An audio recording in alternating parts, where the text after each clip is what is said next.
অথবা তার থেকে মাফ নেই।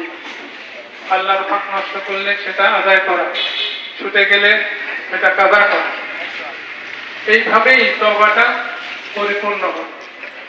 এই তওবার মাধ্যমে আমরা আজকে সালাতুল ইস্তিসকা আদায় করব। প্রথমে আমরা আল্লাহর কাছে তওবা করে নিই। তওবা করার পরে সালাতুল ইস্তিসকার পরে খুতবা হবে, খুতবার পরে দোয়া হবে। সালাতুল ইস্তিসকার নিয়ম হলো 2 রাকাত নামাজ সালাতুল ইস্তিসকা আমরা পড়ব ইমাম সাহেবের সাথে।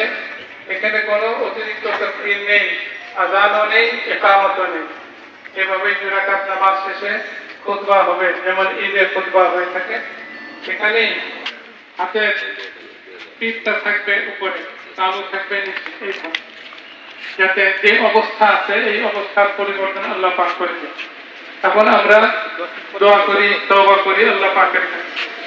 আস্তাগফিরুল্লাহ রাব্বি মিন কুল্লি যামবিন ওয়া আতুবু ইলাইহি লা হাওলা ওয়ালা কুওয়াতা ইল্লা বিল্লাহিল আলিয়্যিল আযীম। আস্তাগফিরুল্লাহ রাব্বি